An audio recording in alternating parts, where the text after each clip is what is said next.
महाविकास आघाडीच्या बैठकीमध्ये येणारी लोकसभा निवडणूक जिंकण्यासाठी सर्वपक्षीय नेत्यांनी वज्रमूठ आवळलेली असून या बैठकीमध्ये माजी केंद्रीय मंत्री सुशीलकुमार शिंदे, सोलापूर शहर मध्याच्या आमदार प्रणितीताई शिंदे, शिवसेनेच्या उपनेत्या सौभाग्यवती अस्मिताताई गायकवाड, माजी मंत्री सिद्धराम बेत्रे, माजी आमदार दिलीप माने, माननीय श्री नामदार प्रकाश येलगुरवार यांच्यासह सर्वपक्षीय नेत्यांचा या बैठकीमध्ये सहभाग होता।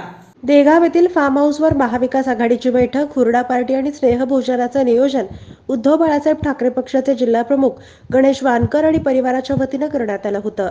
महाविकास आघाडीच्या या बैठकीत लोकसभा निवडणूक जिंकण्याचा निर्धार माजी केंद्रीय गृहमंत्री सुशीलकुमार शिंदे, आमदार प्रणितीताई शिंदे, शिवसेनेच्या उपनेत्या सौ अस्मिताताई गायकवाड, माजी मंत्री सिद्धराम बेत्रे, माजी आमदार दिलीप माने, प्रकाश येलगुरवार यांच्यासह सर्वपक्षीय प्रमुख नेत्यांच्या उपस्थितीत करण्यात आला। सर्वप्रथम मान्यवरांचं स्वागत आणि सत्कार वानकर परिवाराच्या वतीने करण्यात आला।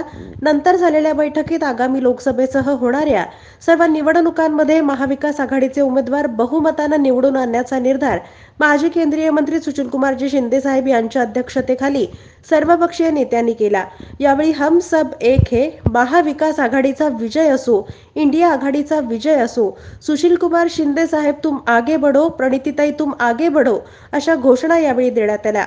महाविकास आघाडीचा विजय असो, हम सब एक है, हम सब एक है।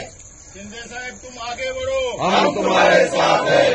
आता प्रणितीताई तुम आगे बढ़ो, हम तुम्हारे साथ हैं। इंडिया अलायन्सच्या पण द्या थोडं।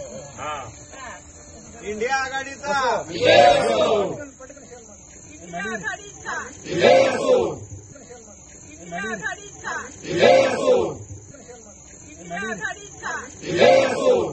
यानंतर मान्यवरांनी स्नेहभोजनाचा आस्वाद घेतला। संयोजक कृषी उत्पन्न बाजार समितीचे संचालक प्रकाश वानकर, जिल्हा प्रमुख गणेश वानकर, दत्ता वानकर, विठ्ठल वानकर यांनी या कार्यक्रमाचं नेटकं नियोजन केलं होतं। यावेळी उद्धव बाळासाहेब ठाकरे पक्षाचे लोकसभा क्षेत्र प्रमुख पुरुषोत्तम बर्डे, जिल्हा प्रमुख अजय दासरी, दीपक गायकवाड, काँग्रेस शहराध्यक्ष चेतन नरोटे, राष्ट्रवादीचे अध्यक्ष भारत जाधव, मनोहर सपाटे, जनार्दन कारंपुरी, राष्ट्रवादी शहर शरद पवार गटाचे सुधीर खरटपल, प्रमोद गायकवाड, प्राध्यापक अशोक निंबर्गी, जिल्हा संघटिका सीमा पाटील, प्रीती नायर, राष्ट्रवादी सेवा दलाचे अध्यक्ष चंद्रकांत पवार, माजी नगरसेवक विनोद भोसले, युवा सेनाधिकारी बालाजी चौगुले, सुरेश हसापुरे, रॉकी बंगाळे, महादेव गवळी, तौफिक हत्तुरे आदी मान्यवर उपस्थित होते।